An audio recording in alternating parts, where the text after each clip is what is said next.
Greetings, all you humans out there. I'm Duuz-Diz-Din coming at you with another episode review of Star versus the Forces of Evil. This time it's Season 4's Episode 17 titled The Sad Teen Hotline. At least that's the Part A side. So we open up with Star and Tom having a roof breakfast, or luncheon, or whatever. And Star's just so happy to have Tom back after his soul-searching adventure that he ended up going on without Star several episodes ago. However, when Tom talks about the fact that after he went on his adventure, he kind of learned some things about himself, he has something, unfortunately, that he needs to say to Star. Something that, honestly, a lot of fans have been waiting for. This is it. This is the talk. And while Star ends up freezing a police helicopter in order to tone down the noise from it, Tom just outright states, "Yeah, I want to break up. I think we should see other people." And naturally, this kind of catches Star off guard. She's just like, what can I do? What should I do? How do I fix this? And Tom, she even had this kitty she was going to give to Tom and all that good stuff. But Tom ultimately says that theirs was kind of inevitable. They should see other people. He doesn't feel that they should be a couple or anything like that. And Star starts to ask that maybe they could at least stay friends, and Tom says maybe that they shouldn't even go that far, as he feels that it would just be too painful to even try to attempt to stay friends. And he leaves. He just pieces out of there, or at least he tries to. And I want to stop at this point to say that this was a long time coming. The writing was on the wall. It was very obvious that Tom was picking up on it. Honestly, at this point, it was only Star and Marco who didn't actually realize that things were done between them. And now that Tom has gone out into the world to finally, explore himself and find his own interests, likes, and desires, he's found that, Star just isn't the one for him in the end. As bitter as he is about it. But as he goes to leave, Tom finds that he is completely unable to piece out of Earth. And, he goes to try to set some of Marco's stuff on fire in order to get some kindling going, thinking that maybe that'll help get his teleportation pillar of fire up and going. But Star says it's probably just an emotional thing and he's not able to do what he needs to do, so she offers to transform into her butterfly form and open up a portal, which she also cannot do, with both of them thinking that maybe it's because of their emotions that they're unable to open up a portal back to Muni. This is also interrupted by the arrival of two police officers wondering about the helicopter floating above their house. And not only to add fuel to the fire, we also have Marco's parents coming into the mix, with Marco's dad mostly wondering why Tom and Star seem to be so down. And they explain that, it's because, we broke up. That's, the end of things for us for the most part. And honestly, the way Marco's dad reacts to this is something else, because he seems more broken up about it than anyone else, And he contacts the Sad Teen Hotline that was alluded to a while back. But Marco's mom says that, that's just a part of growing up. He says that her and her husband broke up several times before they eventually got married. It's just the way these things go. Tom, however, is less than happy with the whole situation, especially having so many people in on the problem as well, and he starts to kind of lose his temper. I don't know why I said temperature.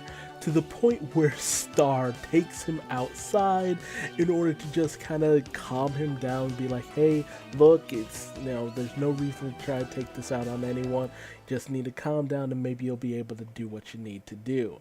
But Tom is just having a hard struggle with this. He says that ultimately he still has some form of feeling toward Star. It's not going away. It's just, and he feels very lost now that he's come to this conclusion. He's sticking by it, but he just doesn't know where to go from here, especially in terms of their relationship. As a whole, and with the crying and the sadness and the bitterness, they actually kind of have a bit of enjoyment, because I've heard it said before that sometimes close bonds can be forged through misery, and if that's the case, they have a bond that will last eternally, just not romantically, unfortunately. And Tom pretty much lays it on the line, all out for Star, just saying like, look, you're an amazing person, but I need someone who can be my best friend, who totally gets me. And you already have someone like that. And Star kind of realizes exactly who he's talking about and kind of accepts it as well. And if on cue, in comes Marco, like it's a TV sitcom, just being like, hey, how you two lovebirds doing? And then he sees the whole, commotion going on at his place, but he's especially taken off guard when Star tells him that she and Tom broke up. But Star makes it known that, this was probably for the best. This was a long time coming. She understands, she took her a bit, but because she was forced to deal with it outright and not linger on it, she's has to come to terms with the fact that she and Tom will no longer be a couple going forward. And Tom feels that maybe he'll finally be able to, move on and go home now that he's kind of come to terms with his emotions. And so he gives Star another fond farewell. She actually goes in for a kiss, but then realizes that, oh, I can't do that anymore. It's just it's a very finely done, scene here. Just how emotional it really gets. And Tom says he'll see Star around. Anything's on friendlier terms than what was shown before. And Marco even goes to try to comfort Star with some nachos, feeling that all's well that ends well. Only for Tom to still not be able to get back home. And so it's just like they're both basically at a loss, and they tell Marco it's just like, we just can't seem to get back to Muni because of our emotional state, apparently. So after almost putting his foot in his mouth saying that he's not emotional, Marco lets them know that he could probably get them home by using his own pair of dimensional scissors, only to find out he can't use his dimensional scissors either, showing that there's no way to get back to Muni, with them thinking they just passed on their sadness to Marco, which is causing his failure to perform as well. And so essentially, Tom is stuck on Earth. And we see that Marco's dad is still on with the sad teen hotline because, he's just a very emotional person in general, so I'm not even surprised. And when Tom kind of has a bit of a heart-to-heart with Marco during the night, it becomes obvious that Tom's a little bitter to a certain degree that Marco just has this close bond with Star, but he's not allowing it to consume him. He's upset, but he's not lashing out because of it. But then in comes Star telling them that not only is she unable to get in contact with her mom, but Ponyhead as well. And they come to the realization that this is serious. Ponyhead almost always answers her phone, even in the dead of night. So they realize something terrible must be going on with Muni, alluding to Hekapu's warning to Marco in the other episode. So Star declares that they have to find some way in order to get back to Muni, because there seems to be something serious going down in her home. And thus ends our A-side of episode 17, We then move on to the B side of episode 17, titled Jannanigans, which immediately tells you this episode is all about Janna. And this actually picks up literally right where we left off to a certain degree in the morning as Star violently wakes up Marco saying that, hey, didn't Janna get to Muni in a very weird way that we have no idea how she got there? And Marco's just like, oh yeah, she probably knows some way in order to get to Muni. So they try to contact Janna about it, but she ends up basically just hanging up on Star for the most part. So they end up heading over to Janna's place, and her parents are very just low key, just very limited emotions. They're a very chill couple, almost to a disturbing degree. But once they realize that Janna has gotten home, Janna's not too happy about them barging into her room, but she just kind of rolls with it for the most part. She also reveals that she already knows about Star and Tom's breakup because of a bug she says she placed on Marco, which immediately freaks him out.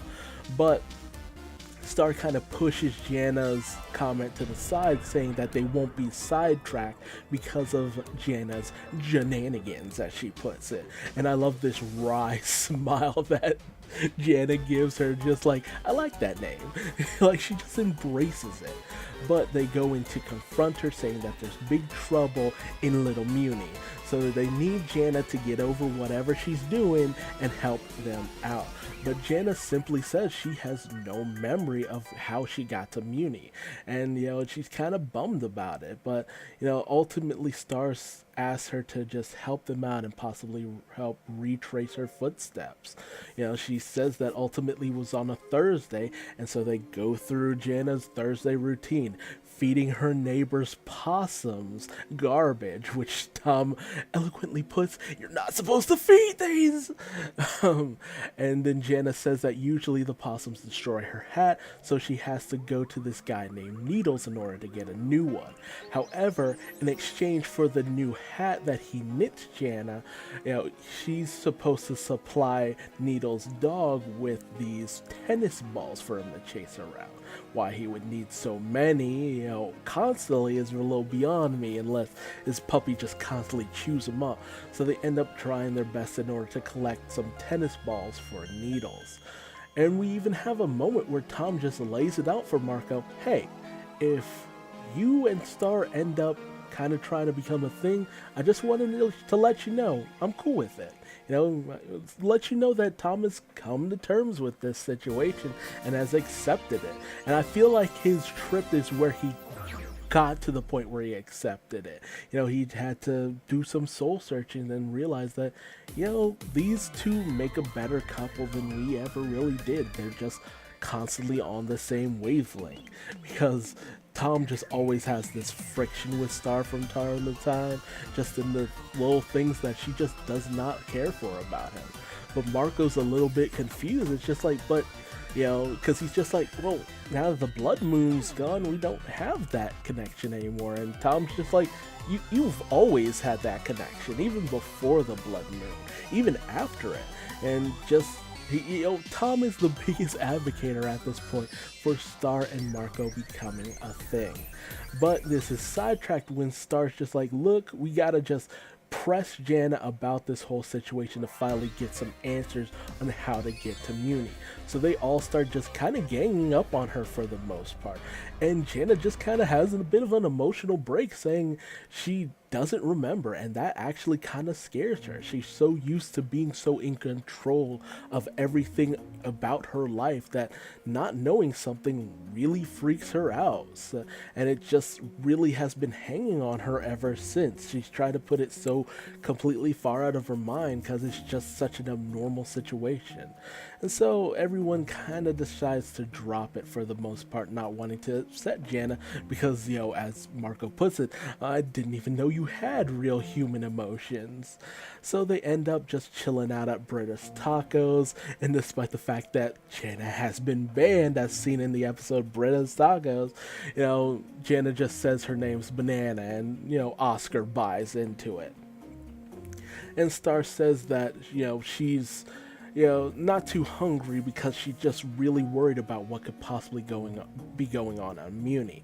And when Jana takes off her jacket, it's revealed that she was, as I said, and like plenty of people have said as well, that Jana was the one to steal the free T-shirt, the T-shirt prize for the hole punches at Britta's Tacos. And this causes Jana to actually remember that she was here, that one Thursday. And she had actually gone in because she felt that she was deserving of the prize because of all the Britta's Tacos she's eaten over the years. And she felt she was entitled to the prize. So she goes through all of her steps, ends up knocking Sensei out in the process, leads everyone to this private back room, down this well, all the way down and deep within the earth, to the point where they, see dinosaur fossils and even the tennis balls that Jana had originally had on her for needles beforehand. And she finds the spot where she got the t-shirt from. And she also points out these, as she puts it, weird graffiti on the wall, which, everyone realizes depicts Glossaric as well as the magical realm. So there's definitely a major connection there as well. And Jana also ends up falling in this well. A well which, as Tom reveals, has this shiny yellow liquid into it.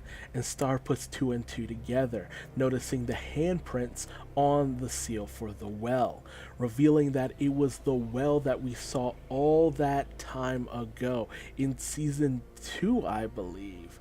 Was it 2 or was it 3? 3. No, it was season 3, I think. No, 2.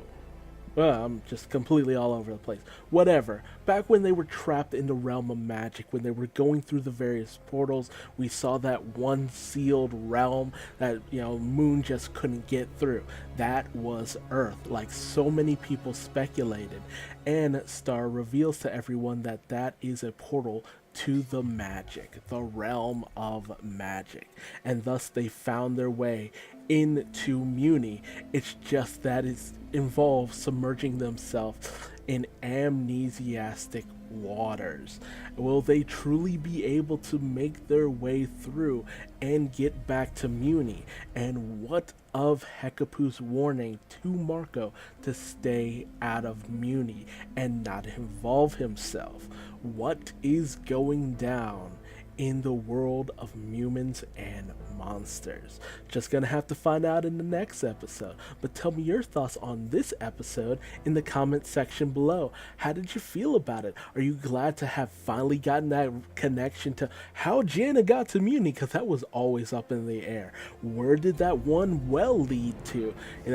And just what is going on Muni? Where are we going with all of this? How did you feel about Tom and Star's breakup? That was pretty intense, but I'm glad they didn't dwell on it for too many episodes. It felt like they just forced it to progress. There's still this bit of animosity, but Tom in his growth is showing that he's actually handling it fairly well. And I enjoy that. I really do. I really do care for that. But again, tell me your thoughts in the comment section below. If you liked this video, feel free to leave it a like. If you didn't, feel free to give it a dislike and tell me what I did wrong in the comment section below so I might better myself for future videos. And how about subscribing and hitting the bell icon so you never miss another Star vs. the Forces of Evil episode review. And until the next video, do your best to remember just how magical it can be. Bye-bye.